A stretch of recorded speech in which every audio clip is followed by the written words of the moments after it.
اعوذ باللہ من الشیطان الرجیم بسم اللہ الرحمن الرحیم۔ میں خاک ہوں مگر اسم محمد سے ہے نسبت میری، میں خاک ہوں مگر اسم محمد سے ہے نسبت میری، بس یہی ایک بات میری اوقات بڑھا دیتی ہے۔ تمام تعریفیں اللہ رب العزت کے لیے جو تمام جہانوں کا پروردگار ہے۔ قرآن کی میں درود و سلام حضور نبی پاک صلی اللہ علیہ وآلہ وسلم پر جو تمام انسانیت تمام جہانوں کے لیے رحمت بنا کر بھیجے گئے۔ حضرت امام اعظم امام ابو حنیفہ کی شخصیت کے حوالے سے اس پروگرام میں جس محبت اور خلوص کے ساتھ موضوع کیا گیا، میں منتظمین اور مہمان خصوصی کا انتہائی مشکور ہوں کہ مجھے بھی ان اعلیٰ شخصیات پر سخن آرائی کرنے کا موقع دیا گیا جن کی نسبت سے آج ہم حنفی مشہور ہیں۔ بطور وکیل جب ہمارے پاس کسی بھی قسم کا کوئی فیملی کیس آتا ہے تو ہمارا پہلا سوال، چاہے وہ خاتون ہو یا کوئی مرد آئے، تو پہلا سوال ہم یہ کرتے ہیں کہ تمہاری فقہ کون سی ہے، کہ تم فقہ حنفی کے ہو یا فقہ جعفریہ کے ہو۔ جب ہمیں کوئی یہ بتا دیتا ہے کہ ہم فقہ حنفی کے ہیں تو پھر ہم اس کو فقہ حنفی کے مطابق جو ہمارے مسائل کا احاطہ کیا جاتا ہے، جس طرح اس کا حل نکالا جاتا ہے وہ بتایا جاتا ہے، چاہے وراثت کی تقسیم ہو، چاہے نکاح و طلاق کے مسائل ہوں، چاہے خرچہ نان نفقہ ہو، چاہے ہبہ ہو، چاہے وصیت ہو، جہاں جہاں فرق ہوتا ہے ان کو بتاتے ہیں یہ فقہ حنفی میں یہ معاملہ ہے، فقہ اثنا عشری میں یہ معاملہ ہے۔ اب بات آتی ہے حضرت امام اعظم امام ابو حنیفہ کی کہ جن کے حوالے سے علماء کرام بہتر طریقے سے جانتے ہیں اور وہ بتائیں گے بھی سارے معاملات کو۔ میں نے تو جو ایک ہی واقعہ بیان کروں گا کہ حضرت امام اعظم امام ابو حنیفہ اور ادب مدینہ کے حوالے سے کہ جب آپ کی اطلاع ملتی ہے اہل مدینہ کو کہ حضرت امام اعظم امام ابو حنیفہ یہاں پر تشریف لانے لگے ہیں، تو وہ خوشی کا سماں ان میں ہوتا ہے کہ اب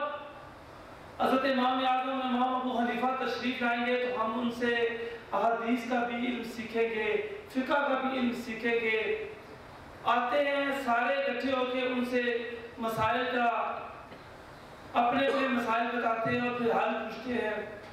حضرت امام اعظم امام ابو حنیفہ جب 2 دن کے بعد جانے لگتے ہیں تو ان کو پھر روک لیتے ہیں۔ سارے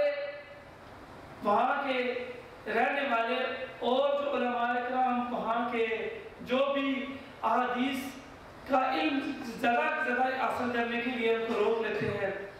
حضرت امام اعظم امام ابو حنیفہ رحمۃ اللہ تعالی رک جاتے ہیں،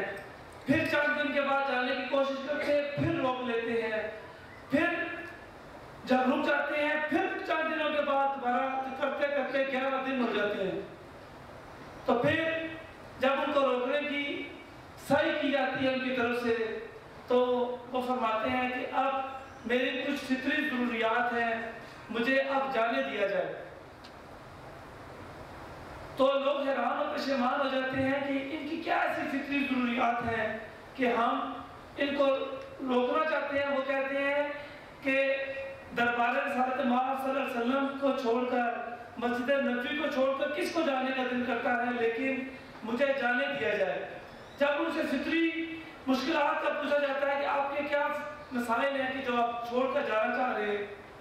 تو وہ کہتے ہیں کہ میں نے اتنے دنوں سے فراغت حاصل نہیں کی، میں مدینہ کی اس پاک دھرتی پہ میں فراغت حاصل نہیں کر سکا، اب میرے لیے برداشت کرنا مشکل ہو گیا ہے۔ جو مدینہ کا اتنا احترام کرتے تھے مدینہ شریف کا، تو اللہ تعالیٰ کے نبی سے جس نے جتنی محبت کی، شرجیل میر صاحب آپ نے فرمایا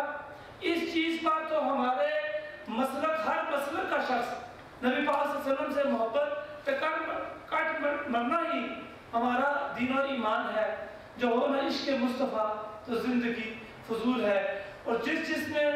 نبی پاک صلی اللہ علیہ وسلم کی محبت کا، عظمت کا جھنڈا اٹھایا،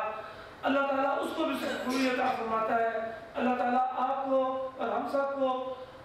حضرت امام اعظم امام ابو حنیفہ کی تعلیمات کے مطابق زندگیاں بسر کرنے کی توفیق عطا فرمائے، اور عظمت مصطفیٰ صلی اللہ علیہ وسلم کے لیے کٹ مرنے کا جذبہ عنایت فرمائے۔ اور جو ختم نبوت کے حوالے سے بات ہے، یہ ہمارے دین اور ایمان کا حصہ ہے۔ ہم نے اس پوائنٹ پر کسی بھی قسم کا کبھی بھی کوئی کمپرومائز نہیں کرنا، چاہے میرا اور آپ کا مسلک یا کسی اور کا مسلک کچھ بھی ہو۔ حضور نبی پاک صلی اللہ علیہ وسلم کی ذات ببرکات کے حوالے سے ہم سب ایک ہیں اور انشاءاللہ ایک رہیں گے۔ بہت بہت شکریہ۔ لا إله إلا الله، لا إله إلا الله، لا إله إلا الله، ما لنا رب سواه، لا إله